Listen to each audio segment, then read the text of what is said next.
चलो चलो जल्दी चलो, आ जाओ दौड़ के, सत्संग का समय हो गया।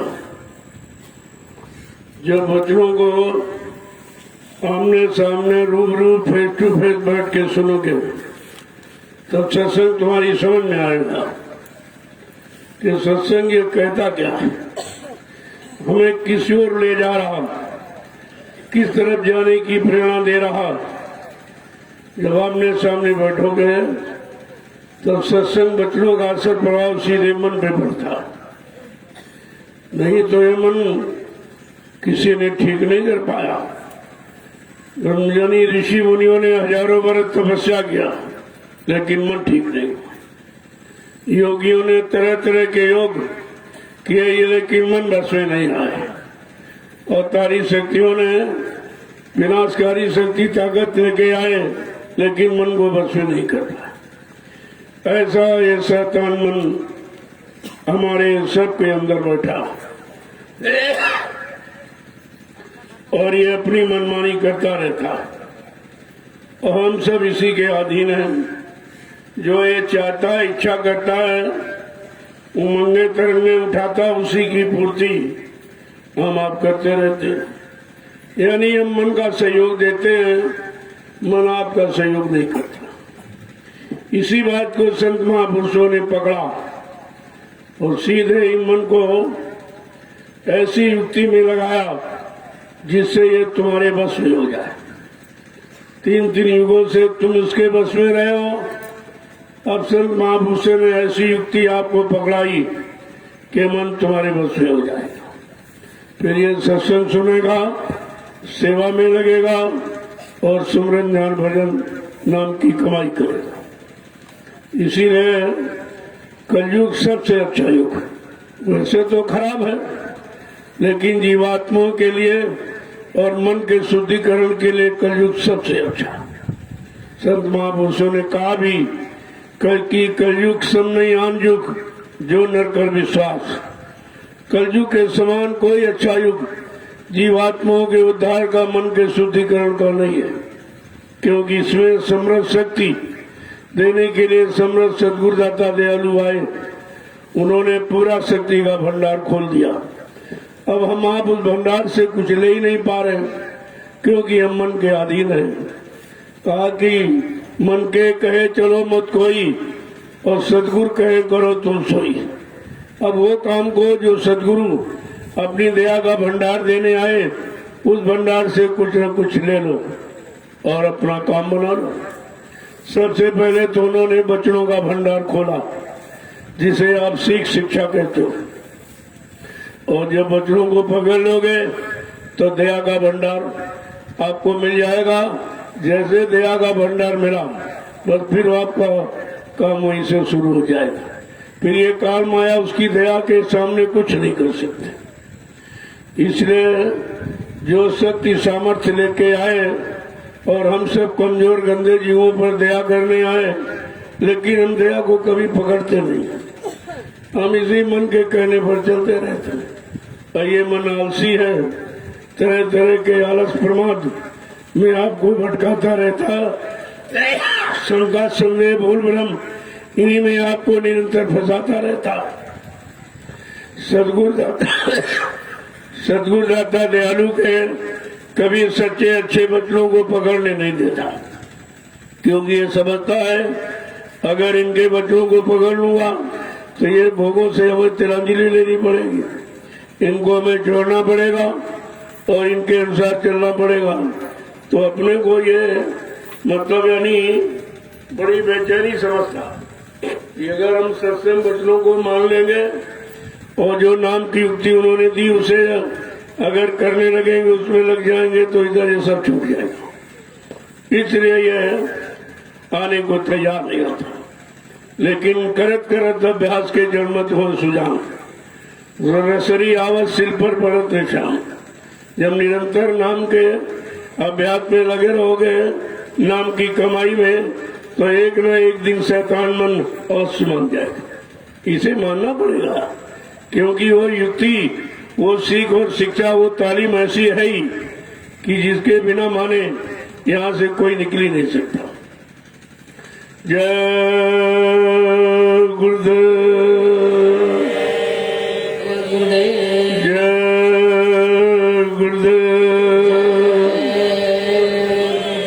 जय गुरुदेव, जय गुरुदेव। नाम किसका? जय गुरुदेव। नाम किसका? प्रभु का प्यारा नाम। समृद्ध दाता दयालु पूज्य स्वामी जी महाराज, आज के इस प्रातःकालीन नैमिषारण्य की तपोभूमि पर लघु सत्संग में सम्मिलित होने वाले समस्त गुरुआसिक परिवीजन, बड़ा सौभाग्य जीव का जब जगता है तब ये पावन पवित्र घड़ी सत्संग वचनों की सुनने को मिलती है। ऐसे नहीं मिलते। आप नहीं आए हो, आपका पुण्य कर्म आपको घसीट के ले आया, क्योंकि पुण्य कर्म का फल यही है कि पुण्य पुंज बिन मिले न संता, संत बिना सूझे नहीं पंथा। बिना पुण्य कर्मों के संत महापुरुष मिलते नहीं है। जब तक संत महापुरुष नहीं मिलेंगे ये मानव जीवन का असली राज समझ में नहीं आएगा कि परमात्मा खुदा ने हमें ये जिस्म शरीर क्यों दिया, किस काम के लिए दिया। ये तो समझदारी जब ही आएगी जब आप सत्संग वचनों को तान के सुनोगे, एक एक वचन को गहराई गंभीरता के साथ जब विचार करके सुनोगे तब तुम्हारी समझ में सब आ जाए। इसीलिए कहा सत्संग में आओ तो थोड़ा जाग कर बैठो, होश से बैठो। जब होश और ये जागना रवाना रहेगा तो कोई वचन तुम्हारे से विसर नहीं पाए। तो जरा सा अगर आलकस और नींद प्रमाद आया तो फौरन वचन छूट जाएगा। वो काल तो पीछे ही पड़ा है, वो तो तुम्हें करने ही नहीं देगा।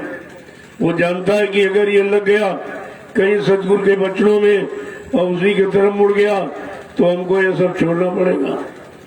तो और काल भी समझता है कि अगर सब छोड़ कर चले जाएंगे फिर हमारा राज किस पर चलेंगे, किस पर राज करेंगे। तो उसको तो बहुत चिंता। जब से सतगुरु दाता दयालु ने काल की नगरी में अपना चरण रखा, काल को इतनी चिंता हो गई है, जितनी चिंता उसको जीवों को फंसाने की है उससे ज्यादा करोड़ चिंता सतगुरु दाता दयालु को अपने जीवों को निकालने की है। इतने काल और दयाल की होड़ लग गई। अब आप किसकी पारी में खड़े हो? काल की पारी में खड़े हो कि दयाल की पारी? काल की तरफ जा रहे हो कि दयाल की तरफ? काल को सत्य मानकर यानी बैठ गए हो कि दयाल को सत्य मानोगे? जब सत्संग सुनोगे तब आप वचनों में छटनी करोगे, ये काल के वचन कि दयाल के वचन, ये फंसाने वाले कि निकालने वाले, ये हमको घर की तरफ मोड़ने वाले कि काल की नगरी में फंसाने वाले। ये सब जानकारी बिना सत्संग के नहीं हो सकती। बिन सत्संग विवेक न होई, राम कृपा बिन सुलभ न सोई। सठ सुधरे सत्संगत पाई, पारत परित कुधात सुवाई। का बिना सत्संग के, बिना संत महापुरुषों के वचनों के बुद्धि में विवेक ज्ञान निरख परख सूझबूझ होती ही नहीं है। ये आप किताबें पढ़ के निरख परख नहीं कर सकते। किताबें आपको महात्मा नहीं बना देंगी। किताबें पढ़कर कोई जीवात्मा नहीं जगा सकता। किताबों पढ़ने से परमात्मा नहीं मिलता। वो तो परमात्मा के जानकार, परमात्मा से मिलाने वाले कोई संत महात्मा मिल जाए, उनकी दया कृपा मेहरबानी हो जाए, उनके वचनों को मानकर आप चल पड़ो, तब तो ये काम आपका सुलभ हो जाए। न तो बहुत कठिन। जब ऋषि मुनि नहीं प्राप्त कर पाए तो हम सब कलयुग के कमजोर जीव कैसे प्राप्त करें? लेकिन जिनका कोई सहारा नहीं, उनका सहारा बन के आते। जिनका कोई रक्षक नहीं, उनकी रक्षा करने आते। जिनको कोई बचाने वाला नहीं, उनको बचाने आते। जिनको काल माया के कर्मों के जाल से कोई निकालने वाला नहीं, उनको निकालने आते। लेकिन हम आप उनके वचनों को समझ नहीं पाते, समझने का प्रयास भी नहीं करते। वो तो जबरदस्ती आपको ये दिया जा रहा है कि आप सुनने को तैयार थे कभी सत्संग, न तुम्हारा बनाने को कभी तैयार। लेकिन इतनी मुसीबतों, बीमारी, महामारी लड़ाई झगड़े के घेरे में डाल दिया गया, तुम्हें मजबूर होकर आना ही पड़ेगा। कोई रास्ता अब नहीं बचा, सारे रास्ते अपना के देख लिए, पूजा पाठ करके देख लिया, तीर्थ भ्रमण जब तबियत गंगा स्नान करके देख लिया, तरह तरह के यानी साधन आपने अपना के देख लिए, लेकिन कुछ नहीं, न कुछ हुआ न कुछ मिला। परेशानियां तुम्हारे हाथ लगी, बीमारी महामारी तुम्हारे हाथ लगी, कष्ट मुसीबत दुख तुम्हारे हाथ लगे, दुर्घटनाएं अकाल मौत तुम्हारे हाथ लगे, आपको कुछ मिला नहीं है। अब वो समय आ गया कि दुख की घड़ी घड़ी गली मत जानो। अगर दुख आ जाए, परेशानी, समझ लो मालिक अपनी तरफ खींचना चाहता, अपनी तरफ बुलाना चाहता है और अपने में तुम्हें मिलाना चाहता। लेकिन हम आज इतने बड़े इशारे रहस्य को समझ नहीं पाते, क्योंकि जब सत्संग करोगे तभी तो तुम्हारी समझ में आएगा। सुनोगे नहीं, करोगे। सुनने सुनाने पढ़ने पढ़ाने का कोई लाभ नहीं, लाभ है करने कराने का। इसलिए सुनाने की कोशिश मत करो, करने की कोशिश करो। जब कर लो और मालिक की दया आदेश हो जाए तब आप सुना देना। लेकिन अभी तुमने सुना ही नहीं, तुम्हारे मन ने सुना नहीं, स्वीकार किया नहीं, कुछ आपने किया लिया दे नहीं, केवल सुन लिया, सुना नहीं। सारा समय मतलब उसी में आप खराब कर रहे हो। इसलिए जितना कहा जाए उतना करो, जितना कहा जाए उतना तुम तो कर नहीं सकते हो। तो तुम ज्यादा कहाँ से करो, ज्यादा कहोगे तो झूठ कहोगे, उसी झूठ में धीरे धीरे तुम भी बच जाओगे और लोगों को बता लोगे तो तुम डबल सजा के अधिकारी बनोगे। एक तो तुमने कुछ किया और लोगों को करने नहीं दिया। तो इसलिए एक एक वचन को बड़ी सावधानी के साथ जब सुनोगे धीरे धीरे तो ये मन पकड़ने भी लगेगा। जब पकड़ने लगेगा तब अकड़ और जकड़ ये सब इसकी खत्म हो जाएगी। लेकिन बगैर पकड़ के अकड़ जकड़ नहीं जा सकते। तो जरा दो वचन महापुरुषों के सुन लीजिए।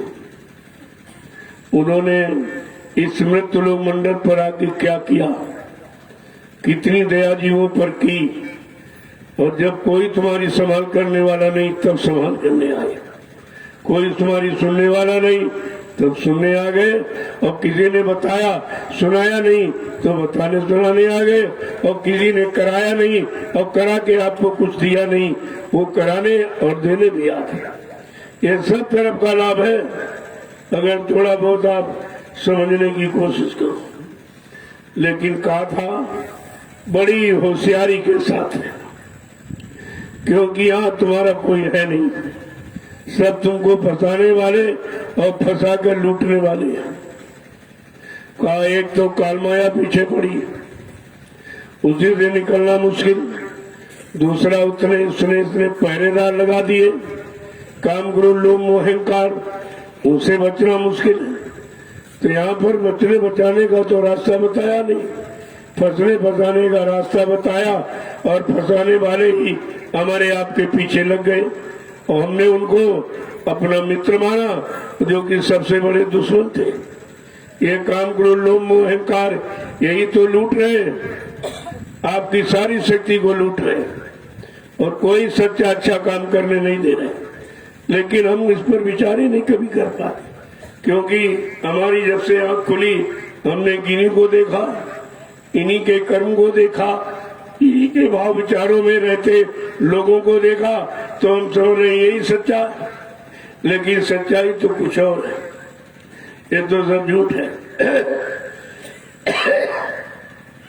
तो महापुरुष ने इशारे में समझा के कहा, ऐ मन जीवात्मा तुम दोनों मुसाफिर हो, बहुत होशियारी समझदारी के साथ रहना।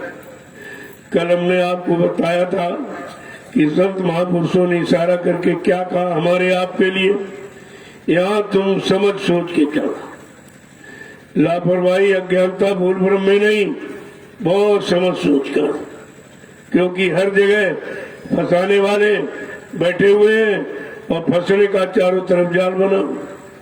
जैसे बहेलिया जब पक्षियों को फंसाना चाहता है तो पहले जाल बिछाता, फिर जाल में दाने डाल देता, जब दाने डाल देता उसी दाने के लालच में अब बेचारे फंस जाते। वो फंस जाते, वो समझते थे हमको दाना मिल रहा, खाने का भोजन हमारे प्रयोग की चीज है, हमारे लाभ की है, ये समझकर अज्ञानता भूल भ्रम में वो जाल में फंस जाता। ठीक इसी तरह से कर्मों का जाल बनाया काल माया ने मिलकर और भोगों का दाना डाल दिया। अब उस भोगों के दाने के लालच में हम जाल को नहीं देख पाए और फंस गए। अब वो निकलना मुश्किल है। वो तो जाल कट भी सकता था जो बाहर में बहलिया लगाता, लेकिन ये कर्मों का जाल तुम काट भी नहीं सकते। तुम्हारे पास काटने का कोई औजार, कोई युक्ति, कोई उपाय है ही नहीं। इतना उसने कठिन बनाया और सब जीवों को अन फंसाया। अब महापुरुष कहते अरे भाई होशियार हो जाओ, ये तुम्हारा नहीं है, ये तुम्हारा मालिक नहीं है, ये तुमको फंसाने वाला है, ये तुम्हारा देश नहीं है। तुम्हारा देश तो पाक साफ निर्मल पवित्र है, जो सारे कर्मों से रहित त्रिगुणातीत है। वहाँ सतोगुण, रमोगुण, तजोगुण मतलब यानी कोई गुण नहीं, बिल्कुल एकदम निर्गुण। तो समझा के क्या कह रहे हैं, जरा महापुरुषों के संकेत इशारों को समझ लो कि हम सब गंदे कमजोर जीवों को होश दिलाने आए, समझाने बताने आए, मोड़ने आए, कर्मों के जाल को तोड़ने आए और निकाल कर घर पहुंचाने आए। तो क्या कह रहे हैं कि मुसाफिर तुम रहना होशियार, तुम रहना होशियार, मुसाफिर तुम रहना होशियार, मुसाफिर तुम रहना होशियार। ऐ मन जीवात्मा तुम दोनों यहाँ मुसाफिर। न मन तुम्हारा यहाँ घर मालिक है, न जीवात्मा तुम्हारा घर मालिक है। तुम पराये देश में हो, या पराये देश में कभी सुख नहीं, पराधीन सपने सुख नहीं। कहा दूसरे के अधीन, दूसरे के हुकूमत अधिकार में रहना, कहा स्वप्न में भी सुख शांति नहीं मिलती।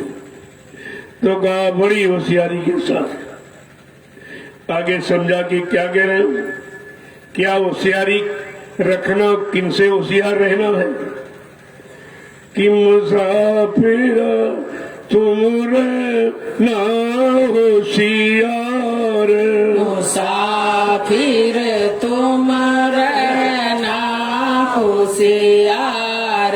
ठगों ने आन बिछाया जाल, ठगों ने आन बिछाया जाल, ठगों ने आन बिछाया जाल, ठगों ने आन बिछाया जाल।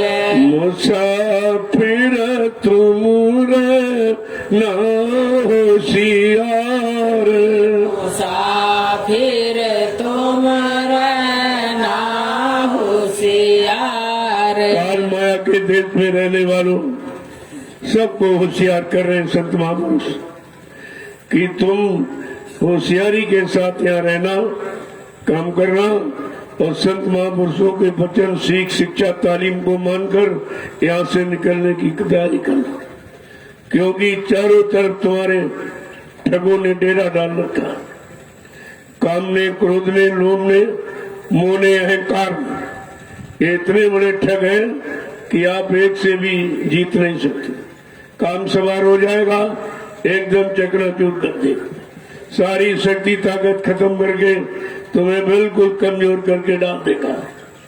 आगे क्या कह रहे हैं कि अकेले मत जाना इस राह, अकेले मत जाना इस राह, अकेले मत जाना इस राह, अकेले मत जाना इस राहा गुरु बिन नहीं होगा निर्वाह गुरु बिन नहीं होगा निर्वाह गुरु बिन नहीं होगा निर्वाह गुरु बिन नहीं होगा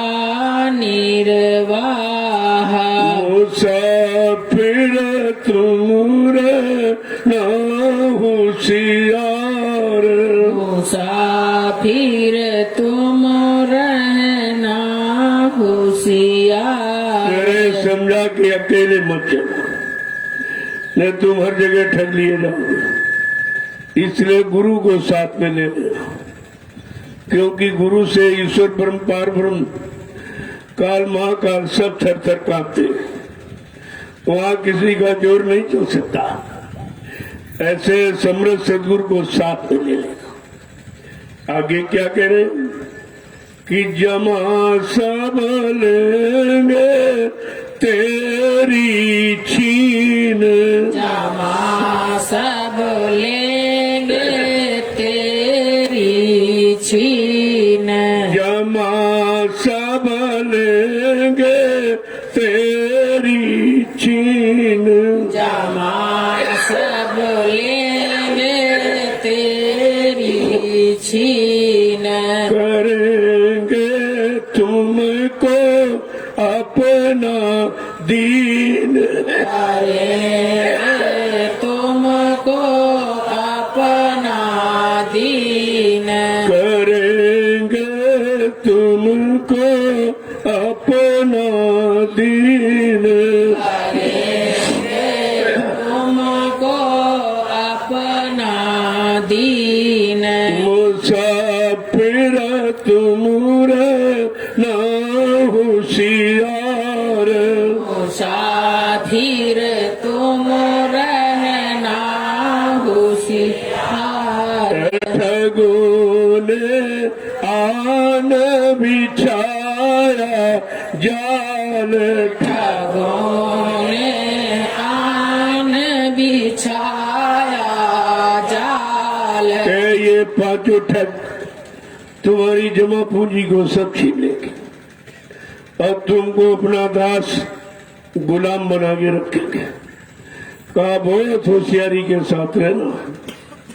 आगे समझा के क्या कह रहे हैं कि ठगों ने रोका सब संसार ठगों ने रोका सब संसार ठगों ने रोका सब संसार ठगों ने रोका सब संसार गुरु बिन पड़ी गई सब पर मार गुरु बिन पड़ी गई सब पर मार गुरु बिन पड़ी गई सब पर मार गुरु बिन पड़ी गई सब पर मार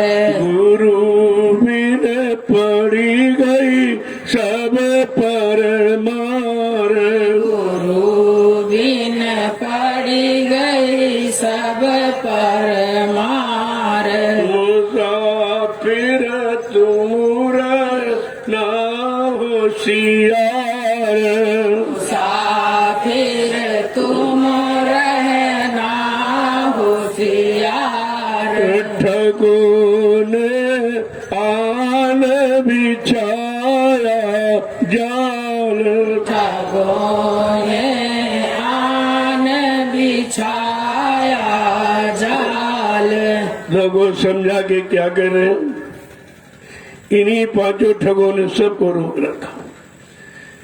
काम ने काम में फंसा लिया, क्रोध ने क्रोध में फंसा लिया, लोभ मोह अहंकार ने लोभ मोह अहंकार में फंसा लिया। सारा संसार रुका पड़ा, कोई नहीं जा सकता। देखो कितना बड़ा ये जाल है। जिस जाल को ऋषि मुनि योगी महर्षि और तारी शक्तियां ब्रह्मचारी कोई नहीं तोड़ पाएगा। अब हम सब कलयुग के कमजोर जो कैसे तोड़ पाएंगे, कैसे निकल पाएंगे? तो कहते तुम समृद्ध सदगुरु का साथ दो। वो तुम्हें साथ देने के लिए आए, सहयोग करने के लिए आए, तुम्हारी मदद करने के लिए आए, सब तरफ तुमको बचाने और निकालने के लिए आए। उनको साथ में ले ले, और अगर उनको साथ में ले लिया तो फिर ये काम को लोमो छोड़ भागे मैदान, ये सब छोड़ के भाग जाए। आगे क्या कह रहे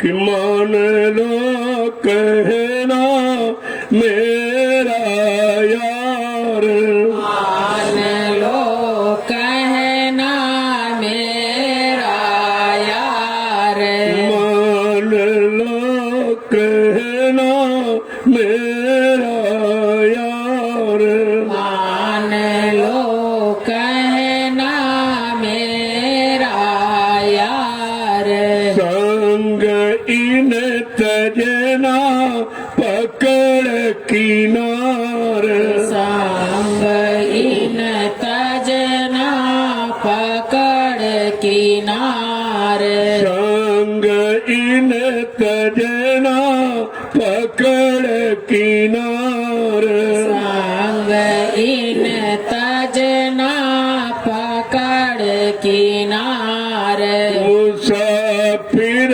तुमुर ना होशियार, मुसाफिर तुम रहना होशियार, ठगों ने आन बिछाया जाल, ठगों ने आल बिछाया इसलिए जाल, समझा के कह रहे हैं, तुम मेरा कहना मान लो। जब मेरा कहना मान लोगे तो इन ठगों से तुम्हें छुटकारा मिल जाएगा। ये कोई ठग पाचो तुम्हारे पर हमला जबरदस्ती नहीं कर सकते, क्योंकि वचन ढाल है। तुम्हारे पास ढाल होगी तो इनका कोई वार तुम्हारे पर असर नहीं करेगा। कह रहे मान लो कहना मेरा यार, संग इन तजरा बगर किनार। जो गुरु ने इन सबसे किनारा करने की युक्ति आपको नामदान दिया, ये नाम आधार है और नाम ये बाण भी है, जिससे काम करो लोम अहंकार मूर्छित हो जाते हैं। कहा मेरा कहना मान लो और इनका साथ छोड़ दो। अब इनसे किनारा कर लो, क्योंकि इनका प्रभाव आपने देख लिया है। सिवाय नुकसान के अलावा तुम्हारा कोई काम नहीं किया। आगे क्या कह रहे हैं कि गुरु बिन और न कोई रखवार, गुरु बिन और न कोई रखवार, गुरु बिन और न कोई रखवार, गुरु बिन और न कोई रखवार, इतने गुरु के बिना तुम्हारा रखवाला रक्षक कौन है? गुरु बिन और न कोई रखवार, गुरु बिन और न कोई रखवार, कहूँ मैं तुझसे बारंबार, कहूँ मैं तुझसे बारंबार, कहूँ मैं तुझसे बारंबार, कहूँ मैं तुझसे बारंबार, मुसाफिर तुमुर ना होशियार, मुसाफिर तुम रहना होशियार, ठगों ने आन बिछाया जाल, ठगों ने आन बिछाया कहे तुम्हारा रक्षक परम हितैषी, तुम्हारा शुभचिंतक रहबर हनुमान, कहते गुरु के बिना कोई नहीं। वो तुम्हारी रखवाली करने, तुम्हारी रक्षा सुरक्षा संरक्षा हिफाजत करने आए, लेकिन तुम उनके वचन तो सुन लो, वचनों को मान लो। तुम इनको भी मना लोगे, काम करो, लोग सब मान जाएंगे। क्या कह रहे हैं कि कहूं मैं तुझसे बारंबार, मैं बार बार यही कहता हूं, तुम उनसे छुटकारा पालो। मैं छुटकारा दिलाने आया हूं, छुटकारा दिला दूंगा, लेकिन जब तुम वचनों को मानोगे तब। लेकिन हमारे कान वचन सुनते तो हैं, लेकिन ये शैतान मन मानने को तैयार नहीं होता, ये वचनों को स्वीकार नहीं करता। ये जानता है इन वचनों से हमको यहाँ से छोड़ना पड़ेगा, ये भोगों को से तिलांजलि लेनी पड़ेगी। आगे क्या कह रहे हैं समझा के कि होएगी मंजिल तेरी पार, होएगी मंजिल तेरी पार, होएगी मंजिल तेरी पार, होएगी मंजिल तेरी पार। गुरु से कर ले दृढ़ कर प्यार, गुरु से कर ले दृढ़ कर प्यार, गुरु से कर ले दृढ़ कर प्यार, गुरु से कर ले दृढ़ कर प्यार। मुसाफिर तुमुरा ना होशियार, मुसाफिर तुम रहना होशियार, ठगों ने आन बिछाया जाल, ठगों ने आन बिछाया जाल। लेकिन जब सदगुरु दाता दयालु आए, कहा तुम मेरे वचनों को मानो, ये वचन तुमको हर तरफ से बचाने वाले, तुम्हारी सुरक्षा संभाल करने वाले हैं, तुम इन वचनों को मान लो। तो ये मंजिल तुम्हारी जो बहुत कठिन दिखाई दे रही है, बहुत दूरी दिखाई दे रही, ये सब नजदीकी और सरलता में बदल जाएगी अगर तुम वचनों को मानना शुरू कर दो। और क्या कह रहे हैं, और गुरु से कर ले दृढ़कर प्यार, जब उनसे दृढ़ता मजबूती से प्यार करेगा, उनके वचनों को पकड़ेगा, तो कहते ये तुम्हारा सब काम जो जटिल और कठिन 3 युगों से दिखाई दे रहा, ये सब सरलता सुगमता में परिवर्तित हो जाएगा। आगे क्या कहें कि गुरु के चरण पकड़ ये सार, गुरु के चरण पकड़ ये सार, गुरु के चरण पकड़ ये सार, गुरु के चरण पकड़ ये सार। इंद्री भोग भुलावत झाड़, इंद्री भोग भुलावत झाड़, इंद्री भोग भुलावत झाड़, इंद्री भोग भुलावत झाड़। मुसाफिर तुमुर न होशियार, मुसाफिर तुम रहना होशियार, ठगों ने आन बिछाया जाल, ठगों ने आन बिछाया जाल। अब तुमने जिनको जिनको पकड़ा वो सब तो खाओगे।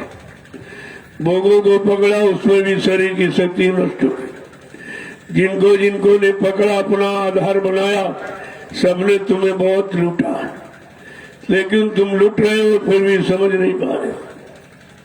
कहते हैं कि गुरु के चरण पकड़िए साफ, तो समृद्ध सदगुरुदाता दयालु के चरण और शरण और वचन इन तीनों को पकड़ ले और इंद्रियों से जो भोगों का गुलाम बन गया मन इंद्रिय भोगों का उससे छुटकारा पा ले तो ये काम तेरा बहुत सरल हो जाएगा। देखो कितनी सरल सुगम सहज रीति बताती है, लेकिन आवाज सुनते तो है लेकिन समझते नहीं। वचनों को पकड़ते नहीं है, उन पर चलने का प्रयास नहीं करते, अपने जीवन में उतारने की कोई इच्छा नहीं रखते, तभी तो ये काम नहीं हो रहा।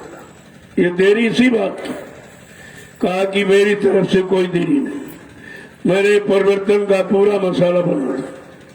चाहे मन का परिवर्तन हो, चाहे सूरत का हो, चाहे मतलब सामाजिक और पारिवारिक, ये जितनी नीतियां रीतियां ये सब का परिवर्तन का मसाला तैयार है।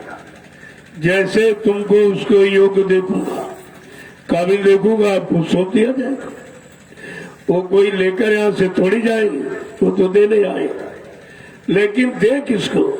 समस्या इस बात की, कोई अभी पात्र और पात्र में पात्रता ऐसी नहीं बन पाई कि अमूलक चीज उसको डाल दी जाए या उसमें रख दी जाए। जब बर्तन खराब होता है कोई वस्तु सुरक्षित नहीं रहती। जैसे बच्चा रो रहा हो भूख के लिए माँ से और गंदा बर्तन लिए मांग रहा हो कि हमके खाने का सामान दे, क्या माँ दे देगी? क्या उसके रोने पर तरस खाएगी? अगर रोने पर तरस खाएगी तो गंदगी खिला दी बीमारी आ जाएगी।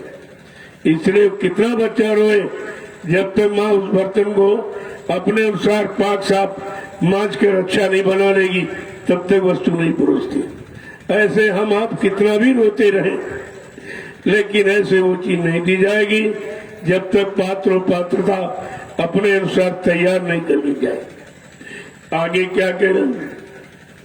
यही है ठगिया करत ठगार, यही है ठगिया करत ठगार, यही है ठगिया करत ठगार, यही है ठगिया करत ठगार।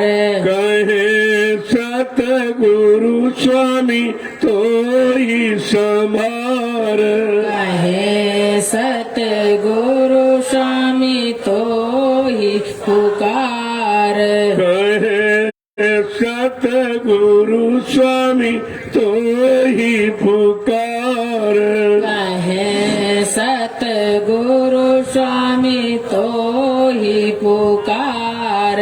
मुसाफिर तुम ना होशियार, मुसाफिर तुम रहना होशियार, ठगों ने आल बिछाया जाल, ठगों ने आल बिछाया जाल। कहते समझा कि यही काल माया ठगिया है और इसने 5 ठगों को और साथ में लगा रखा। काम गुरु लोम मोह अहंकार को तुम इन ठगों से कैसे बच पाएंगे? एक से भी लड़ने की सामर्थ्य नहीं है, क्योंकि सबने आपको घायल किया, आपकी शारीरिक शक्ति को खत्म किया, इसलिए इतना कमजोर जर्जर निर्बल बना दिया है कि हम किसी से लड़ने की क्षमता नहीं रखते। तो क्या कह रहे हैं?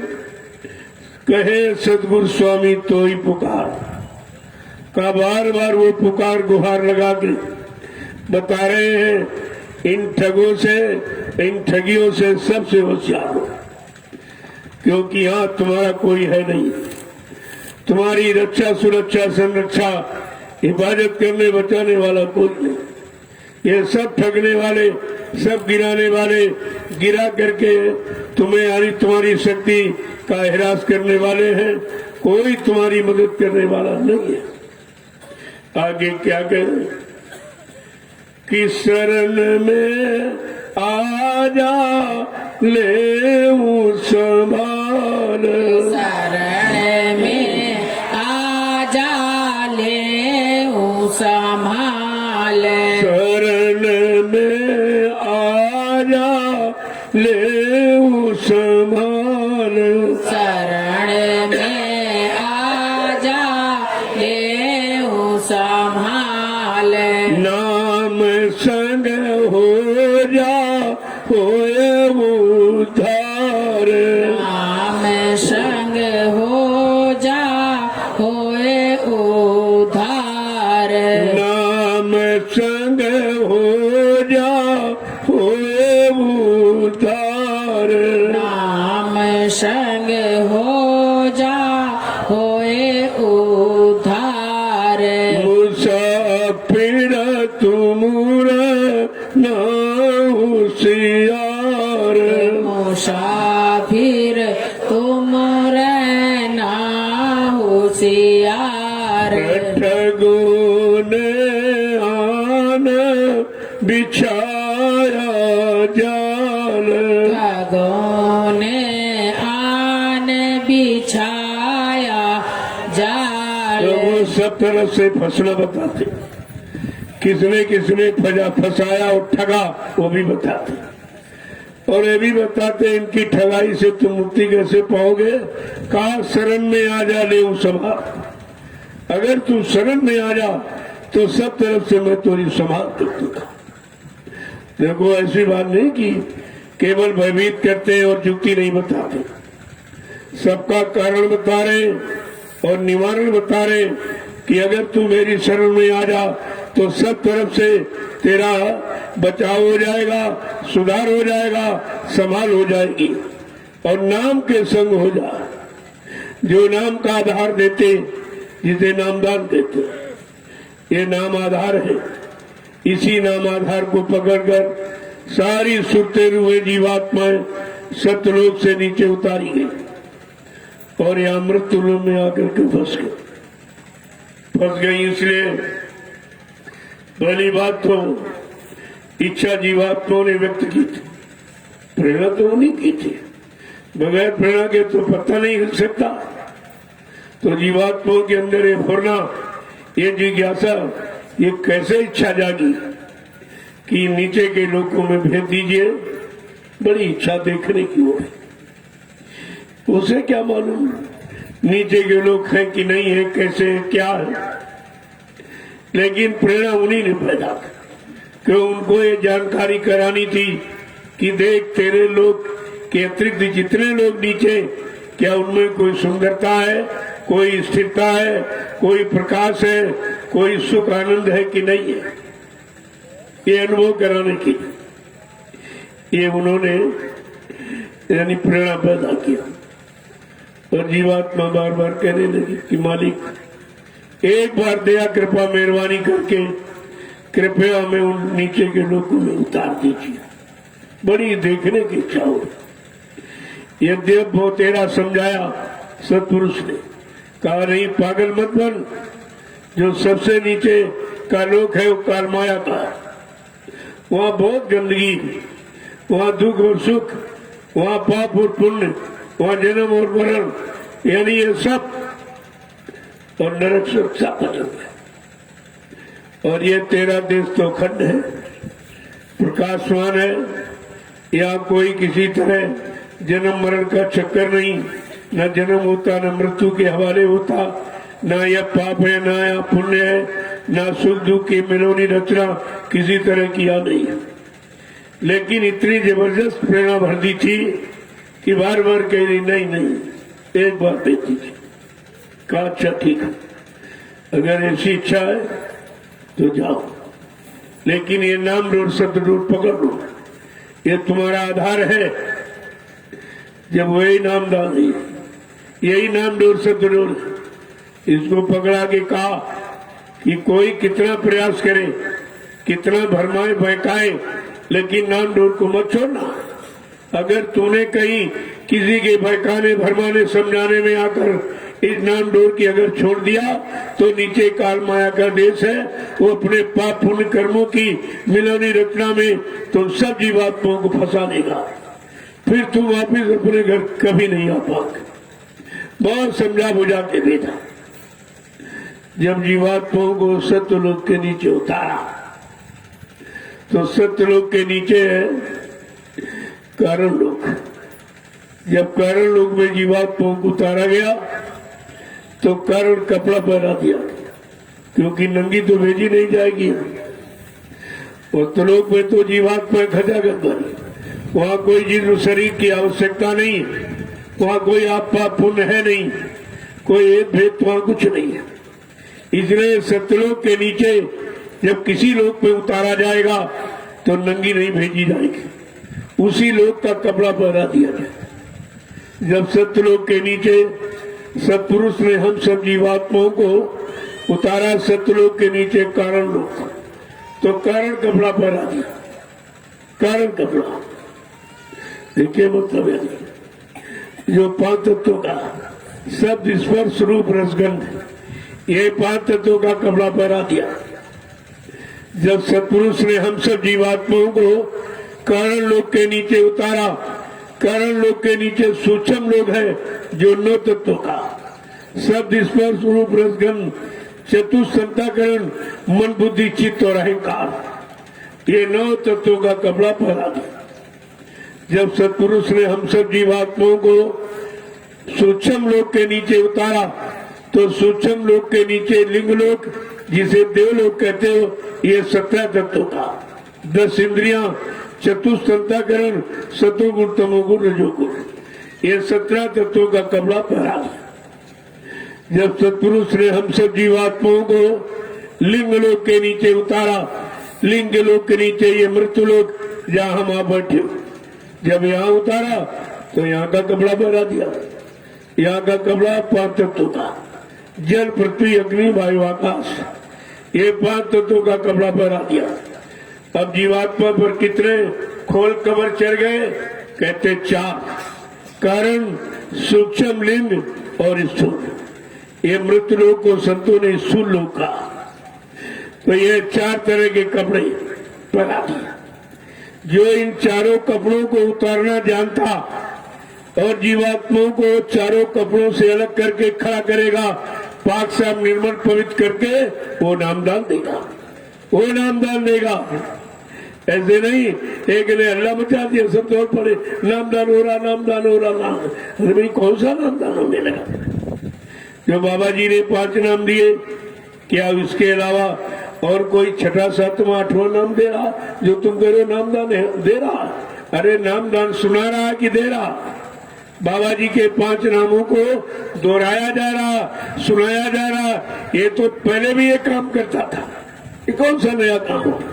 लेकिन तुम सुनाना देना समझी नहीं पाए कि सुनाना किसे कहते, देना किसे।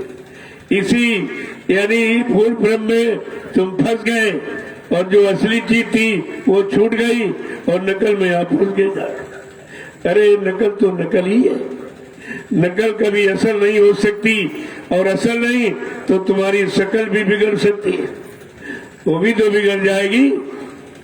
तो इसलिए जब मृत्यु लोक में हम सब जीवात्माओं को भेजा गया तो ये 5 कपड़ा तत्व का यहाँ भी पहरा दिया गया। और कहा, जब काल माया ने देखा और पूछने लगा, अरे भाई अपने देश से आई हो, क्या सामान लेके आई? देखो कितने यानी मिठास से बहकाने भरमाने की बात जाल जाल फेंक रहा। कहता अपने देश से आई हो तो क्या सामान लेके? अब मेरे देश में आई हो तो मेरा बड़ा सामान है, तो तुमको यही रहना है। तो उसने धीरे से ये जाल बना के और ये जो नाम डोर शब्द डोर पकड़ाई थी उसको छीन लिया। जब जीवात्माओं को बिल्कुल निहत्ते कर दिया, तब उसने कहा अब तुम खाली हो गई हो और फेंक इस सामान को और मेरे देश का सामान ले। हमने आपने समझा कोई अच्छा सामान देगा, तो अच्छा वाला जो पहले से पकड़े थे वो तो काल के कहने पर आपने फेंक दिया। फिर काल ने कहा अरे भाई मेरे देश में आए हो, अब मेरा सामान लो आप। तो काल का सामान क्या है? कहा ये झूठ, ये छल और कपट। समाज में, परिवार में, में और सब जगह झूठ बोलो, झूठ बोलो आप। झूठ, छल, कपट, बेईमानी, हिंसा, मारकाट और ये धोखाधड़ी और व्यभिचार, कुचार और ये गंदा खान पान सब काल ने दिया और हमने आपने दिल खोल के लिया। अब एक महापुरुष से आवाज उठी है कि कलयुग में कलयुग जाएगा और कलयुग में सतयुग आएगा। ये भी अनोखी आवाज भूमंडल पर जब से सृष्टि बनी ऐसी आवाज किसी ने लगाई नहीं थी, क्योंकि यहाँ का नियम है कि जब एक युग समाप्त हो जाता तब दूसरा युग लगता। लेकिन चूंकि मालिक खुद आया हुआ, यही मालिक की सामर्थ्य शक्ति की पहचान अभी कलयुग का प्रथम चरण 5,500 वर्ष नहीं निकल पाए और बीच में आवाज लगा दी कि कलयुग में कलयुग जाएगा और कलयुग में सतयुग आएगा। अभी तक इस सूत्र को नहीं लोग समझ पाए कि कलयुग में कलयुग जाएगा, ये क्या है, और कलयुग में सतयुग आएगा और कलयुग अपनी जगह रहेगा, ये जाएगा नहीं। जैसे तुम्हारे घर में कोई मेहमान आ रहा, तुम्हारा घर उठा के थोड़ी ले जाएगा, 2, 4, 10, 20 दिन रहेगा तो चला जाएगा। ठीक इसी तरह से कहा कलयुग में सतयुग, वो भी मैं अपनी तपस्या त्याग के बल पर ले आऊंगा। किसी के सहयोग और किसी की मदद, किसी की सलाह लेने की जरूरत नहीं है। मैं अपनी तपस्या त्याग के बल पर इस कलयुग में 1000 वर्ष के लिए सतयुग लाऊंगा। जितने जीवों को नामदान दिया गया या नाम दो शब्द हमने पकड़ाई, जब तक इनकी जीवात्मा को इनके घर नहीं पहुंचा लूंगा तब तक मैं मानव शरीर को छोड़ के जाने वाला नहीं हूं। लोगों, कितनी बड़ी पहचान, कितना बड़ा परिचय दिया आपको, फिर भी तुम्हारी समझ में नहीं आया कि जो कलयुग में सतयुग लाने का संकल्प किया है, कह रहा जब तक मैं इन जीवात्माओं को इनके घर नहीं पहुंचा लूंगा, क्योंकि मैंने नाम दान दिया। नाम दान देने का मतलब वादा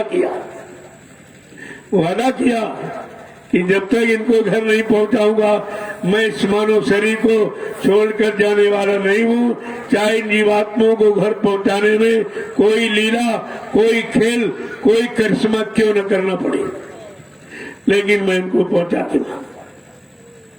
मगर इनको पहुंचा नहीं तो झूठा हो जाए, कहा नहीं तो झूठा हो जाएंगे।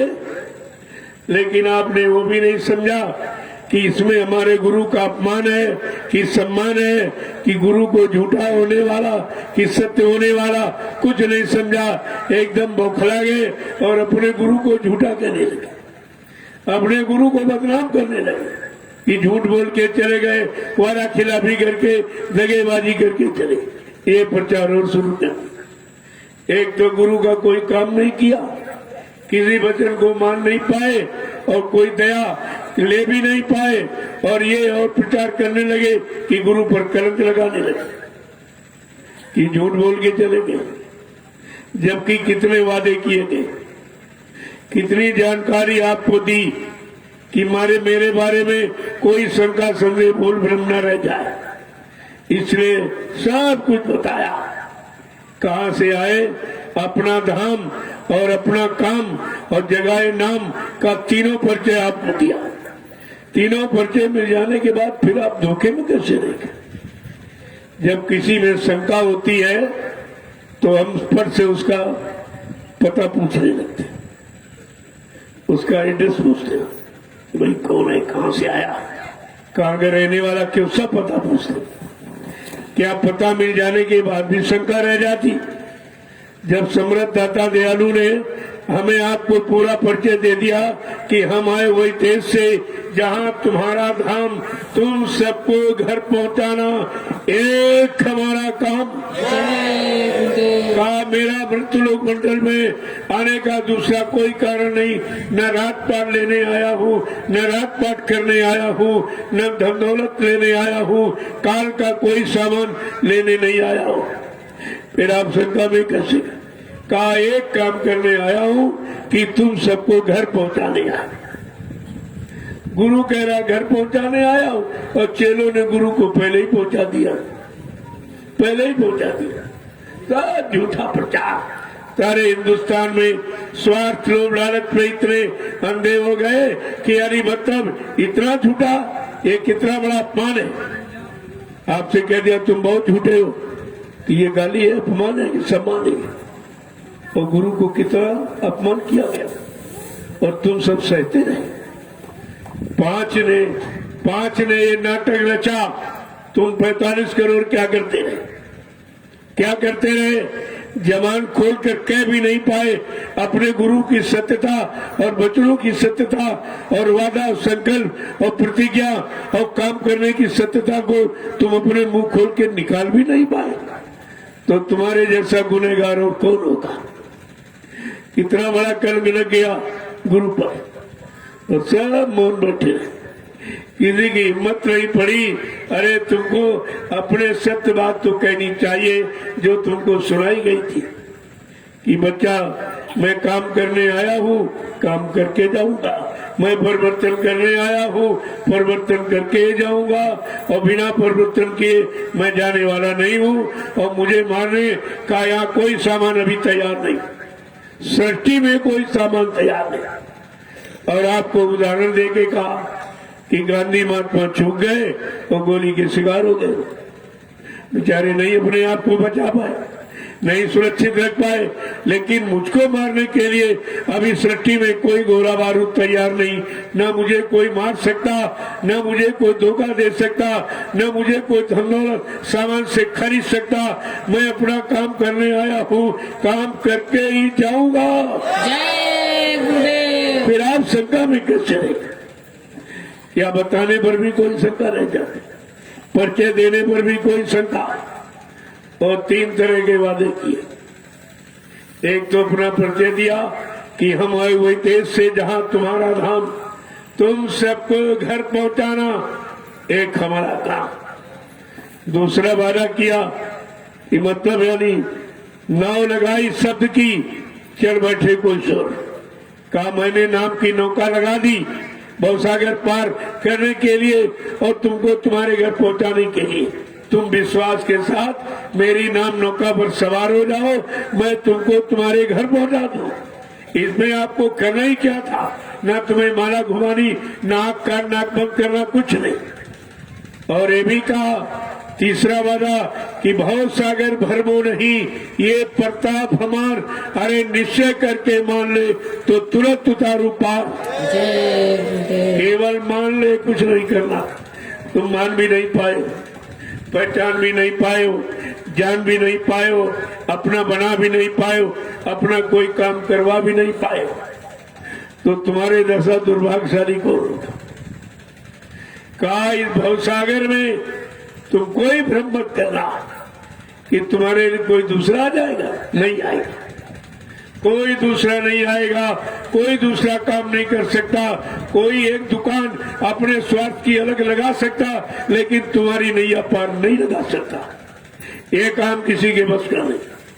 देखो कितनी दुकानें लग गई जगह, यही भी तमाम लग गई दुकानें, लेकिन ये काम करने वाली नहीं है, ये अपना काम बनाने वाली है। ये तुम्हारा परमार्थ करने वाली नहीं है, अपना स्वार्थ सिद्ध करने वाली। यही आपको तो समझना है। अगर समझ लोगे तो जल्दी काम बन जाएगा। अगर कहीं नहीं समझ पाए और अटक भटक गए तो फिर ये फंसा लेंगे सब। इसलिए उन्होंने स्पष्ट कहा कि भव सागर भरमो नहीं, कोई भ्रम संदेह मत करना। इस भवसागर में कोई दूसरे के पास नाम नौका नहीं है जो बिठाकर तुमको ले जाएगा। उनके पास केवल स्वार्थ का चक्कर है। अपने मान सम्मान का। तुम कहीं चले जाओ, कोई आश्रम देखकर, बिल्डिंग इमारत देखकर, जमीन जायदाद देखकर, कोई दाढ़ी बाल देख करके तुम फंस सकते हो, लेकिन अपना काम करा नहीं सकते, क्योंकि ये चैलेंज है कि भाव सागर भरमो नहीं। तुम इस भाव सागर में ये भ्रम करना ही मत कि तुम्हारे लिए कोई दूसरा आ जाएगा या कोई आ गया या उसके द्वारा तुम्हारी जीवात्मा का उद्धार कल्याण हो जाएगा या तुम्हारे पारिवारिक सामाजिक व्यवहारिक जीवन में कोई बदलाव हो जाएगा। ऐसा कोई है ही नहीं, न ये काम किसी के बस का है। ये परिवर्तन का वक्त है, बहुत सोच समझ कर रहना।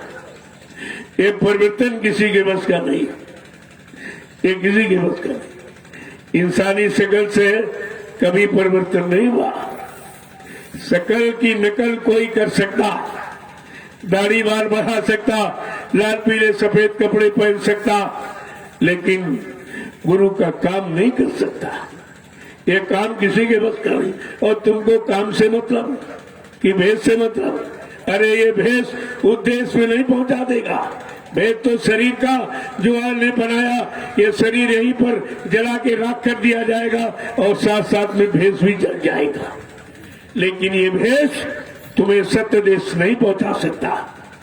इतने बहुत सोच समझ कर रहने की, चलने की जरूरत। तभी आपको ये संदेश दिया जा रहा, मुसाफिर तुम रहना होशियार, बहुत होशियारी के साथ रहना। यहाँ तमाम तरह के ठगों ने नकली शक्ल बना ली है और वो सब धोखा देगा, लेकिन तुमको असली काम का जब तरीका मिल गया, नामदान मिल गया, नाम का आधार मिल गया, तो उसकी कमाई करो। इसके अलावा और कोई कमाई करने की जरूरत नहीं। नाम की कमाई जिसके पास हो जाए, ये सारी कमाई लोग उसके ऊपर उड़ेल देते, न्यौछावर करते। इसके बाद नाम की कमाई और आपको ये सरोजी बताया जा रहा और फिर भी तुम्हारी समझ में नहीं आ रहा, क्योंकि तमाम बहुरूपीय तैयार हो गए। वो ये सब काम करेंगे लेकिन तुम्हारा काम नहीं करेंगे। वो अपने स्वार्थ लोभ लालच के लिए, अपने निजी मान सम्मान अधिकार के लिए सब कुछ करेंगे, सब नाटक करेंगे, लेकिन तुम्हारा काम कोई नहीं कर सकता। तुमको अपने काम की इच्छा रखनी चाहिए कि हमारी जीवात्मा का उद्धार कल्याण कहाँ होगा, कौन कर सकता है, क्या उसने अपनी जीवात्मा का उद्धार कल्याण कर लिया है, वो तुम्हारा भी कर देगा और जो पहुंचा हुआ तुमको पहुंचा देगा, लेकिन बताने वाला, सुनाने वाला कभी पहुंचा नहीं सकता।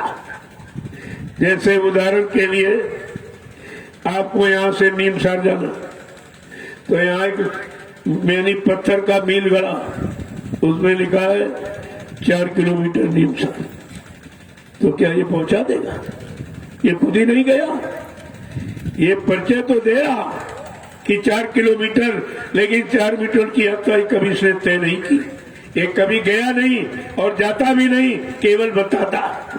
इसलिए कहा मील के पत्थर मत बनो, चलने की तैयारी करो, अपने घर पहुंचो। जब पहुंच जाओगे तो तुम तमाम को पहुंचा दोगे, लेकिन तुम ही नहीं गए हो तो तुम किसी को नहीं पहुंचा सकते। यही तो जानकारी आपको रखनी थी, उसी का कितना प्रयास किया जा रहा। कितने दिनों से आपको सत्संग सुनाया जा रहा, समझाया जा रहा, बताया जा रहा, जगाया जा रहा, लेकिन कितने जागे हैं? ये सब के सब सो ही तो रहे। जब 45 करोड़ों को जगाया गया, उसमें कितने जाग के रह पाए अपनी जगह? ये सब सो गए और जहां से निकाल के लाया गया, ये फिर वही लोभ लालच में फिर फंस गए, फिर वहीं पर चले गए। प्रेमियों, समझना चाहिए, आज जब समझोगे नहीं तब तक कुछ नहीं होगा। और समझौती का नाम ही सत्संग है। बिना सत्संग के तो कोई आपको कुछ दे ही नहीं सकता। किताबें कुछ नहीं देंगी। जिन्होंने किया है, अनुभव प्राप्त किया, जिनके बाद अपनी करने का अनुभव, एक्सपीरियंस है, वो सब कुछ आपको देते। और वो देने के लिए उन्होंने ये सब किया, इकट्ठा किया। कोई यहाँ से ले जाने के लिए थोड़ी करता क्या कि सब बांध के ले जाएंगे? नहीं, अगर देना न होता तो नामदान क्यों दिया? ले जाना न होता तो नामदान क्यों दिया?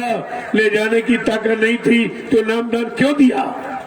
ये प्रश्न खड़े हो रहे, और प्रश्न खड़े होने का कारण तुम ही हो, तुम्हारी अज्ञानता है। नहीं, सदगुरु को कोई प्रश्न कर सकता? जहाँ सत्य है वहां पर कौन सा प्रमाण आप दोगे?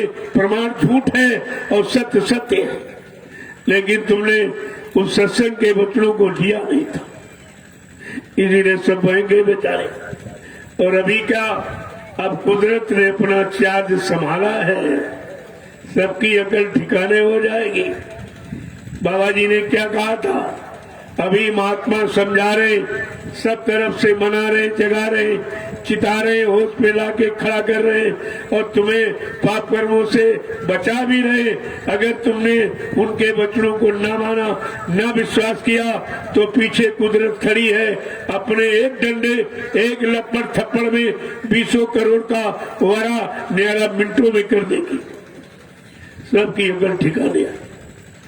जब आपने नहीं सुना है तब कहा मैंने तो कुदरत को चांद दे दिया, क्योंकि मैं काल शक्ति हूं नहीं, मैं तुमको मार सकता नहीं, मैं तुमको नष्ट कर सकता नहीं, मैं तुमको श्राप दे सकता नहीं, मैं तुम्हारा नुकसान कर सकता नहीं। इसलिए ये चार्ज अब कुदरत को दिया जा रहा, क्योंकि जब आप 68 वर्ष आपको सुनाया बताया गया, आप नहीं माने जाने पहचाने, तो फिर ये चार्ज कुदरत को सौंप दिया। अब देखो कुदरत क्या करती है।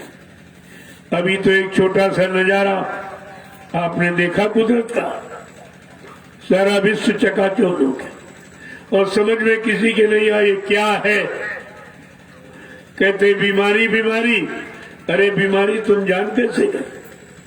अगर बीमारी तो फिर दवा क्यों नहीं बनी? अगर दवा बनी तो फिर लाभ क्यों नहीं होती रही? बचा क्यों नहीं रही? दवा खिलाई जा रही, मर्ज बढ़ती जा रही। पहले ये देखिए तमाशा कि दवा दी जा रही, बीमारी बढ़ रही। या तो दवा नहीं है या वो बीमारी की पहचान नहीं, बात तो कोई जरूर है। या तो तुम बीमारी नहीं जान पाए हो, या बीमारी की और दवा नहीं तैयार कर पाए हो, इसमें कोई न कोई कारण जरूर है।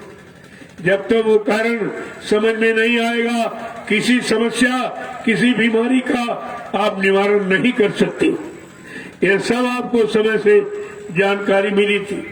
ये तो बाबा जी ने पहले ही कह दिया था, नई नई बीमारियां होंगी, एक की दवा 100 में न मिलेगी। यानी लाशें पड़ेंगी घर घर में, उठाने वाले मिले न यार, जमाना बदलेगा। एक मरेगा, जब तक घाट पर ले जाओगे दूसरा, तब तक तीसरा, तब तक चौथा। इस तरह की भरमार हो जाएगी, तुम ढो नहीं पाओगे, उठा नहीं पाओगे, ले नहीं जा पाओगे, कई जगह इनको गाड़ने चलाने की रह नहीं पाएगी। तब तुम क्या करोगे?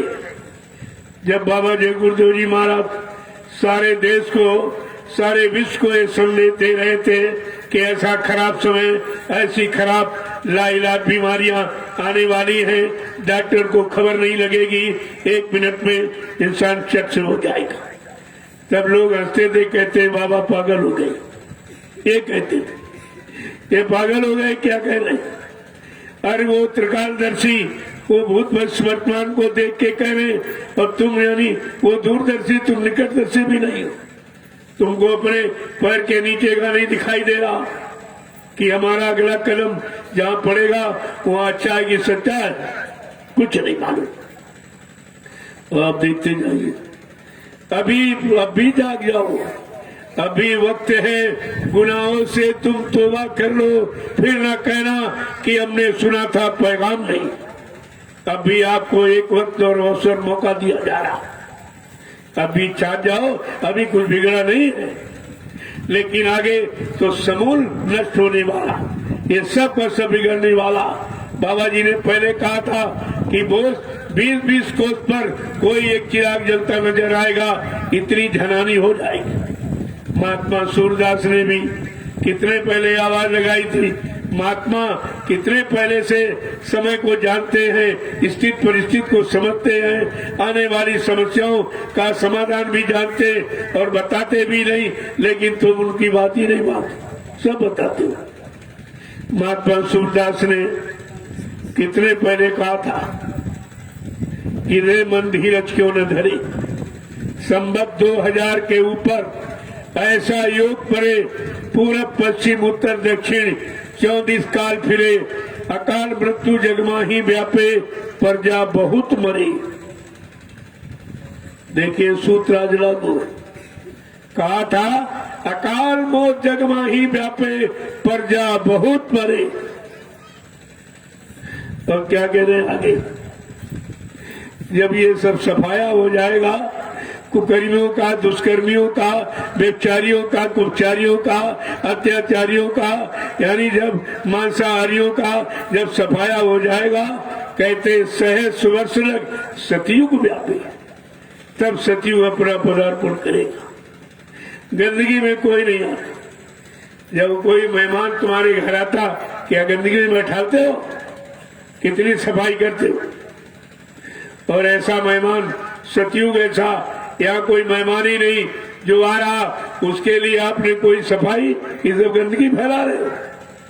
सारा गंदा खान पान, सारे गंदे भाव विचार, सारे गंदे कर्म, इसके सिवा कोई स्वच्छता और सफाई का काम ही हो ही नहीं रहा, तो सतयुग कैसे आएगा? लेकिन आएगा जरूर, और आएगा तो पहले सबको साफ कराएगा। आता गंदला समय साफ हो जाएगा, सब गंदगी एकदम साफ हो जाए। देखो सब आपको बताया गया। 10 जुलाई 1952 से 2012 ये बताने का अभियान का समय है, और सारे हिंदुस्तान को घूम घूम, ये भी नहीं कि अपने आश्रम में बैठे रहे हो, कुछ कहा न गया हो, ये सब आपको घूम घूम कर हिंदुस्तान का कोई प्रांत, कोई जिला, तहसील, ब्लॉक, शहर, कस्बा, गली, गांव, कूचा छोड़ा नहीं गया, जहां बाबा जी ने जा करके दरवाजे दरवाजे आवाज, जानकारी न दी हो आपको, लेकिन कोई नहीं माना। तो महात्मा सूरदास ने कहा कि बड़ा समय खराब, इतना खराब समय आएगा कि अकाल मौत जग में ही व्यापे। अकाल मौत जो प्रेत योनि में जाने का कारण होता, का सारा विश्व अकाल मौत में चला जाएगा, यानी प्रेत योनियां इतनी बढ़ जाएगी, तुम्हारा निकलना चलना मुश्किल हो जाएगा, सब प्रेत ही प्रेत दिखाई देगा। तुम कैसे निकलोगे? कोई रास्ता तुम्हारे लिए साफ नहीं मिलेगा। लेकिन सम्राट दाता दयालु ने अपने बच्चों को निकलने का रास्ता बताया है। उनकी सुरक्षा कैसे होगी? बचेगा साधु जन कोई, जो हरि से न लग जाएगा। ऐसी स्थिति परिस्थिति में भी कोई साधु बचेगा। साधु माने दाढ़ी बाल लाल पीला कपड़ा नहीं, जिसने तन मन वचन इंद्रियों को साध लिया, जो शाकाहारी, सदाचारी, ब्रह्मचारी, ऐसा भक्ति अपने आप को बचा पाएगा, नहीं सब काल के गाल में चले जाएगा। वो भी बात लोगों की समझ में नहीं आई कि बचने वाले कौन होंगे, तो हम भी अपने बचने की तैयारी में लग जाए। हम मरने और मिटने की तैयारी में क्यों लगे? लेकिन बात समझ में नहीं आई, क्योंकि जब होनी हो जाती, जब तुम्हारे कर्मों की सजा, कर्मों का घड़ा, पाप कर्मों का जब भर जाता है और जब फूटने का समय आता, तो बुद्धि विपरीत दिशा में काम करे। अगर नहीं करेगी तो भी सजा कैसे मिलेगी? जब जैसी हो तब बिता, तब तैसी मति होए, काल रेख की लेख को मेट सके नहीं कोई मेट नहीं सकता। जो काल ने अपनी कलम चला दी, कहा मेरी व्यवस्था को कोई मेट नहीं सकता। लेकिन नहीं, संतों ने दावा किया कि कर्ता कर्म लेख से न्यारा, संत लेख पर मेख मारे, मेरे मेटे अंके कौन गभाल के, कहा वो तो मेट सकते हैं। और संत वचन पलटत नहीं, चाहे पलट जाए ब्रह्मांड, चाहे ब्रह्म अपनी ब्रह्मांड की रचना में तब्दीली बदलाव क्यों न कर दे, लेकिन संत जो कहेंगे वो करके दिखाएंगे। वो तुम्हारे सारे नहीं बैठे, खुद करने की सामर्थ्य रखते, कहा वो खुद करके दिखाएंगे। और तुम्हारी किस्मत जो जिंदा रह पाएगा वो देखेगा। लेकिन यहाँ तो जीने वाली स्थिति तो नहीं दिखाई दे रही, हाँ मरने की व्यवस्था तो दिखाई दे रही, बल्कि साफ दिखाई दे रही। कैसी कैसी बीमारियां आ गई। 6 नवंबर 1976 को ये कोरोना की विशेषता और कोरोना का विशेषण और व्याख्या बाबा जी ने किया था, तो कोई जानता भी नहीं था। ये तो आज बिना देखे बिना समझे चिल्ला रहे, और महापुरुषों ने देख के पहले बताया था, लेकिन तुमने उसे समझा नहीं था, माना ये कोई नई बात नहीं, ये तो महात्मा पहले ही कह चुके हैं, वही तुम दोहरा रहे हो। और कहा भी था जो मैं कहूंगा वो दोहराना पड़ेगा।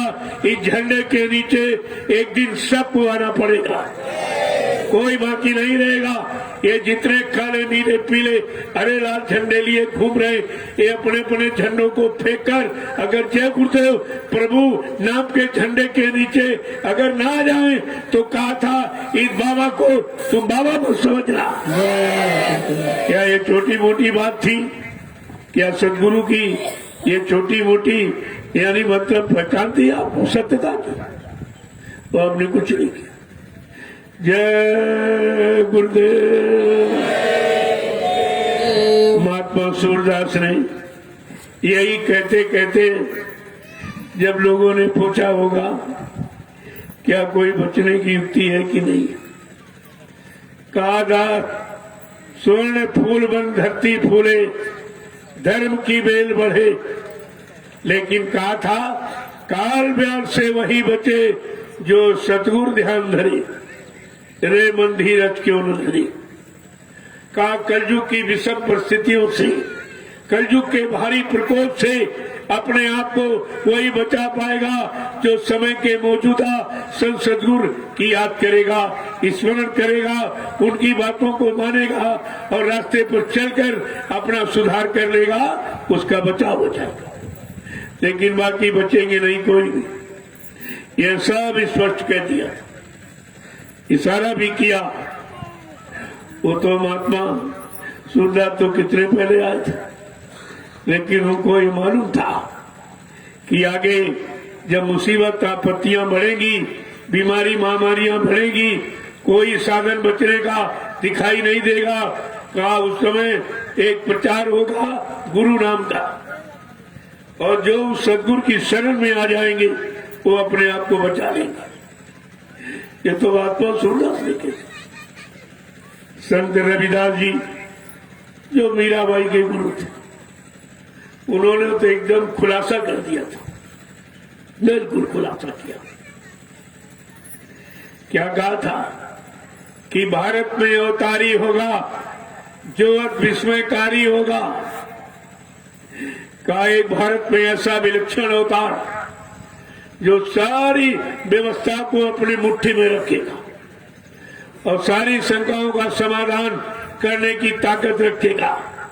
बीमारी महामारी उसके कहने मात्र से ही यहाँ से विदा हो जाएंगी। कहता ऐसा होता ही सत्य।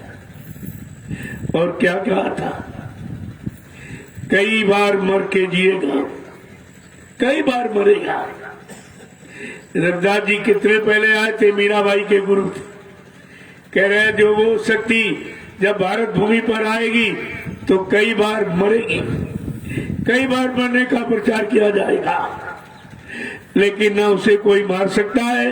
वो अपना काम बिना किए इस भूमंडल से जा ही नहीं सकता, क्योंकि वो किसी का भेजा हुआ नहीं आया, अपनी इच्छा से आया।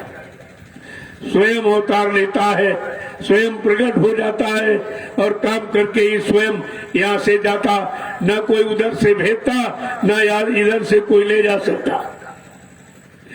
कहा कि क्या था कि मंत्री और अधिकारी, नेता मंत्री और अधिकारी, जान बचाना होगा भारी, छोड़ सब मैदान भगेंगे, अपने अपने घरों में दुबकेंगे, लेकिन ये महापुरुष क्या करेगा? ढूंढ ढूंढ कर बतला देगा, सब हिसाब चुकता कर देगा। कहा कोई बचने वाला नहीं है। ये बंगले कोठियां में तुम छिप कर रह नहीं सकते हो। तुमने किया है वो परिणाम तुमको भोगना ही पड़ेगा। ऐसी शक्ति नहीं कोई छोटी मोटी आई। कहा ढूंढ ढूंढ कर बदला लेगा।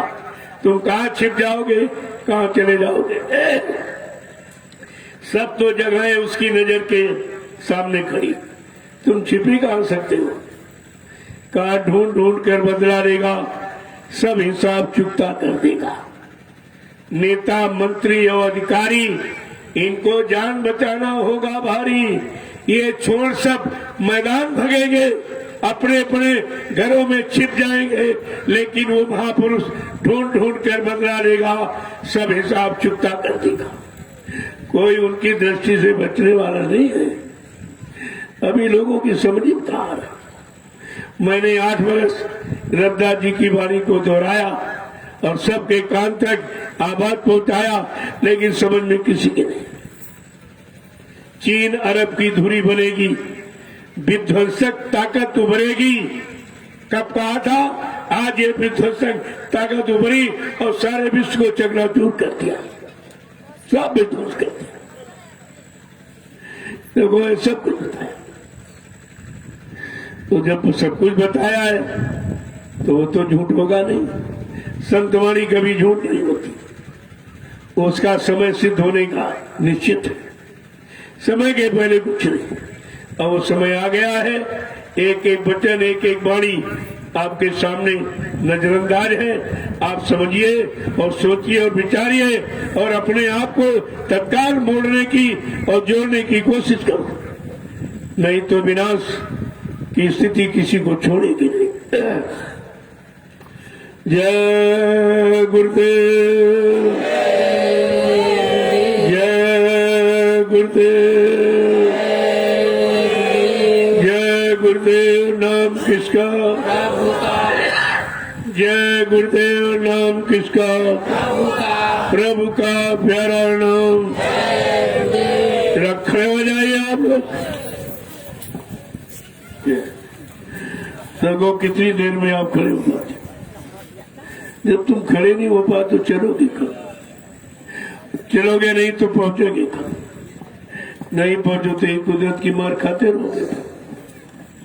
तो सब जो इशारा बच्चों के माध्यम से हो रहा है, ये सब किसी इंसान के बच्चे नहीं, ये समृद्ध संत महापुरुष के बच्चे हैं।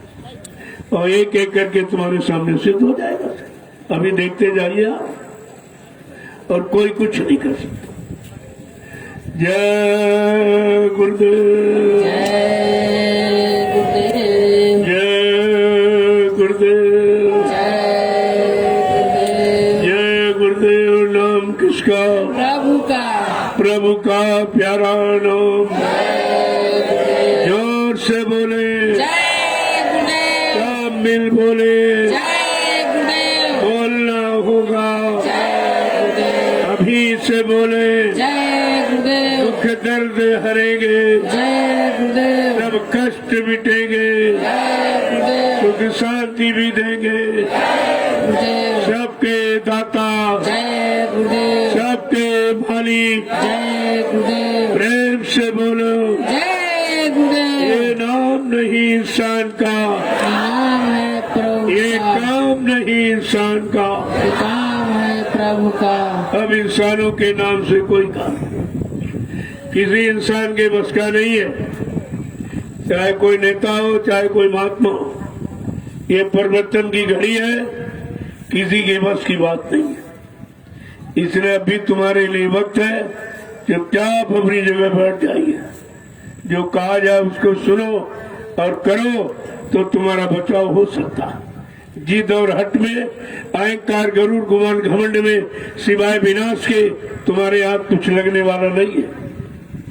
जय गुरुदेव। अब आप चलिए बड़ी बड़ी सेवा। देखो जो तुमने रात्रि सेवा की, उसका सीधे प्रसारण इन लोगों ने, बच्चों ने किया, और लोगों ने देखा तो आश्चर्यचकित रह गए होंगे। यहाँ दिन में लोग डरते निकल नहीं, डरते नहीं निकलते, ये रात में सब क्या कर रहे हैं? कौन शक्ति से जुड़े हैं?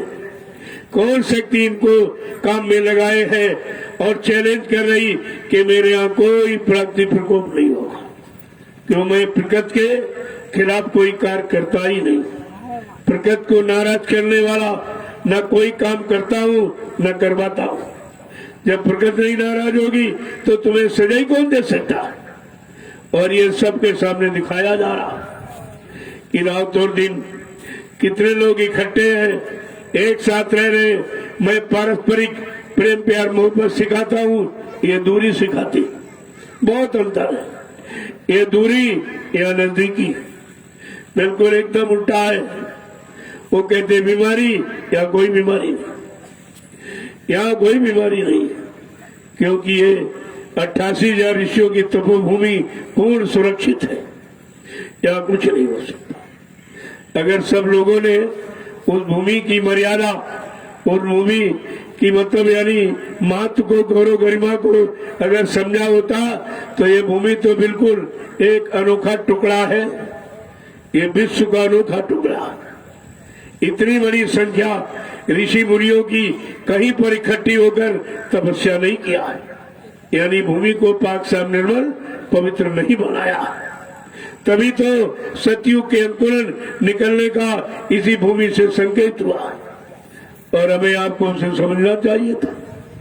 ना आपने तब समझा, और अब जब हो रहा तब भी आप नहीं समझ पा रहे। जय गुरुदेव। देखो, हमको अपने काम से फुर्सत है। मैं किसी की निंदा, आलोचना, बुराई करने सुनने का मेरे पास समय ही नहीं, क्योंकि मुझे काम करना है और लोगों को निंदा चुगली करनी। वो अपना काम कर रहे, मैं अपना काम कर रहा हूं। उनको अपने काम से फुर्सत नहीं, हमको अपने काम से फुर्सत। अब आपको समझना है काम को, कि वो काम क्या, ये काम क्या। उस काम से किसी का भला हो सकता, जब वो अपने मन का शुद्धिकरण नहीं कर पाए, निंदा, आलोचना, बुराई, क्रिटिसाइज में फंसा दिया, तो वो तुम्हारा सुधार कहाँ कर सकती? और यहाँ जो हो रहा सामने हो रहा। इसलिए ये परमार्थी सेवा ये सबको संदेश दे रही है, जबकि आज सब मौन, कोई नहीं बोल रहा, सबके अंदर डर घुस गया, बिना देखे डर। ये गुमनाम भूत है बीमारी, गुमनाम भूत है, न दिखाई दे रही, न समझ में आ रहा, और डर रहे हो। अरे भाई, कोई चीज दिखाई दे तब डर लगता, तुम बिना दिखे डर रहे हो। और इतना डरा दिया, भड़का दिया कि एक तो बीमारी से मरा और 100 उसके डर से मर गए, उसके डर से भयभीत हो गए। उनका तो ऐसे ही हार्ट अटैक हो रहा है। ऐसी अव्यवस्था फैला दी है कि बचना बड़ा मुश्किल हो जाएगा। जय गुरुदेव। ये तो ऐसी भूमि है, पहली बात यहाँ जो आता ठीक हो जाता। अगर जाने का समय होता है तो उसको भेज दिया जाता, उसे जाने में कोई तकलीफ नहीं होगी, क्योंकि जीवात्मा की तकलीफ तो तुम जाते नहीं हो। कितनी ऐसे पीड़ा दर्द हो रहा होगा, कितनी उधर मार पड़ रही होगी, कर्मों का हिसाब लिया जा रहा होगा। तुम्हें तो ये गुप्त राज है, इसको दिखाई नहीं देता, ये तो दिव्य दृष्टि से देखा जाता, तो उसको धीरज से भेज दिया जाता कि जाओ, तुम्हारा रास्ता साफ, अपने घर चले जाओ। और तुम उसी में रोना धोना शुरू कर दिया, चला गया, चला गया, चला नहीं गया, अपने घर गया, चला कहीं नहीं गया, अपने घर गया, और तुम यहाँ रोने चिल्लाने में पड़े हो, तो वो काम उसका हो गया। लेकिन इस अंतर्दृष्टि, अंतर्भाव को कौन जानेगा, कौन समझेगा? जय गुरुदेव। देखो, प्रसाद दो काम करता, आर या पार। या तो बचा देगा, अगर 100 की पूंजी होगी तो बचा दिया जाएगा, अगर पूंजी खत्म हो रही है तो भेज दिया जाएगा। प्रसाद दोनों काम करता है, इधर भी काम करता, उधर भी काम। लेकिन तुम प्रसाद के दोनों गुणों को नहीं जानते हो, तो क्योंकि तुम सत्संग वचनों को सुनते नहीं हो, समझते नहीं हो, और उसके आधार पर आप चलते नहीं। जय गुरुदेव। देखो यहाँ आए हो तो कुछ सेवा करो, बगने की कोशिश मत करो कि जहां जाओगे वहां बीमारी बैठी है तुम्हें लपेट लेगी। जो लोग यहाँ से भक्के गए फिर लौट आए। मैं जब कहता हूँ तो उनकी समझ में नहीं आता, घर जाऊंगा घर, कहाँ जाओगे, कहाँ तुम्हारा घर है? तो जो घर जिसको नकली ग्रोसरी मान है वो बीमारियों से भरा हुआ, वो मुसीबत आपत्ति लड़ाई झगड़े और दुख दर्द से भरा हुआ, वहां जाके क्या करोगे? लेकिन बेचारे मानते नहीं, जब मार खाती फिर लौट आती, इसी आने जाने में समय खराब कर रहे। जो तुमने किराया भाड़ा आने जाने में व्यर्थ कर दिया, अगर यहाँ सेवा में लगा देते तो तुम्हारा भला और कितने लाख लोगों को उससे लाभ हो जाता। इस परमार्थी सेवा का लाभ आप समझते ही कहाँ होगी। जय गुरुदेव। देखो आपका कृषि फार्म है, इसकी सुरक्षा करना हमारा आपका काम है। अब आप यहाँ से चलो फौरन, जो आप पिलर पड़े इनको गाड़ दीजिए, वो पीछे से तार लगा दिया जाएगा। अभी तो लॉकडाउन लगा हुआ है, जब खुल जाएगा तो तार खरीद के ले आएंगे, लगा दे। तब तक पिलर दो गाड़ दो और गड़ा हुआ बांस उखाड़ दो, और जो बांस बंधे उन्हीं बांस को पिलरों में बांध दो, तो ये गड़ा वाला बांस सुरक्षित हो जाएगा, मिल जाएगा। और जो बांधोगे पिलर की वजह से दीमक वहां तक नहीं पहुंच पाएगी, और जब तार आ जाएगा तो लगा दिया जाएगा। लेकिन ये काम सब करना, क्योंकि किसी की सेवा लाने में, किसी की सेवा इनको बनाने में, और किसी की सेवा इकट्ठी करने में, और किसी की सेवा वहां से ढोने में, और कोई सेवा यहाँ डालने में, कोई इनको खड़ा करेगा उनको सेवा, कोई गड्ढा खोदेगा उनकी सेवा, फिर इसको इसमें डालेगा उसकी सेवा। कितनी सेवाएं हैं। एक पिलर बनाने से कितने प्रेमियों को सेवा मिली है। पहले ये समझा करो कि तुमको सेवा का आधार कैसे बनाया जाए और सेवा का लाभ तुम्हारे तक कैसे पहुंचाया जाए, सेवा में तुमको कैसे लगाया जाए, तो ये सब आप देख रहे। कल आपने शाम को, मैं बराबर देख रहा हूं कि शायद किसी के अंदर हमदर्दी होगी अपने सामान की, किसी के अंदर कोई हमदर्दी, कोई वहां कोई जिम्मेदार नहीं, जिम्मेदारी कोई नहीं निभा रहा। जब मैं पैसा देता हूं तो जिम्मेदारी दिखाते हो। अरे तुम यहाँ से निकलकर कोई सेवा लेने जानते हो? मैंने टोलियां क्यों बनाई थी कि तुम जब सेवा लेने जाओगे तुमको दोहरा लाभ मिलेगा, क्योंकि तुम जाओगे आदेश का पालन, उसका लाभ अलग, प्रेमियों की सेवा ले आए उसको सही जगह लगा दिया, उसका लाभ अलग। तुम्हारा खर्च कुछ नहीं हुआ, केवल समय आपने खर्च किया और लाभ आपको मिल गया पूरा। लेकिन टोली की बात भी तुम्हारी समझ में नहीं आई। अगर आ जाती तो अब तक ये सब काम बहुत हो जाता।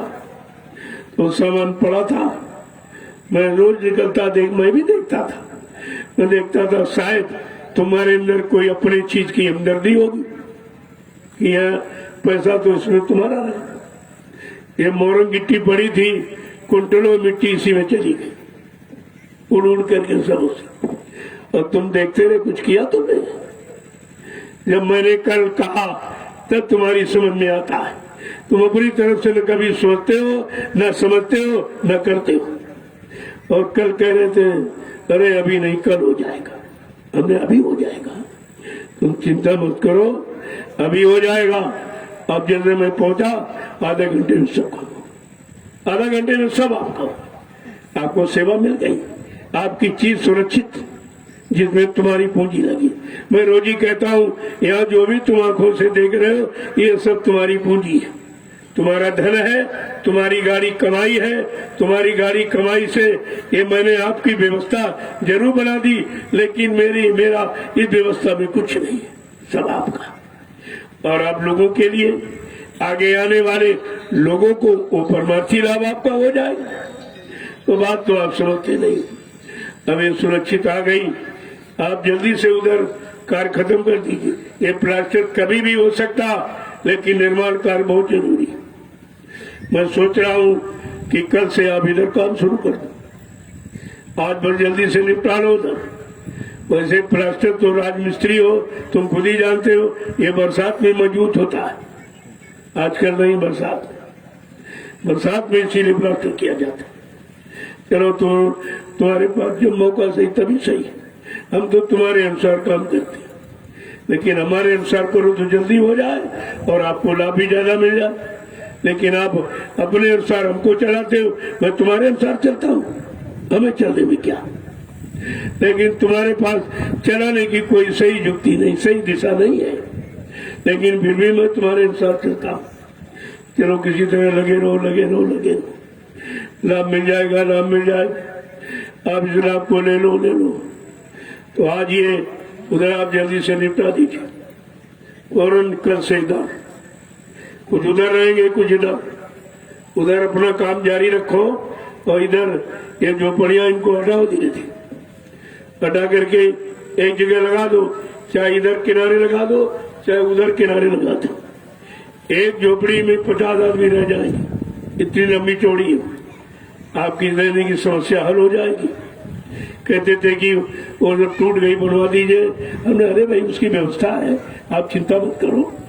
और ये वहां से उठ के आ लगता है, एक लाइन में पूर्ण लगा दीजिए, आप बीच का मैदान खाली हो जाएगा, गौशाले की व्यवस्था वहां हो जाएगी, बीच की जगह खाली, और बीच में आसपास आप रहो और बीच में सब्जी उगाओ, उसकी देखभाल करो सामने।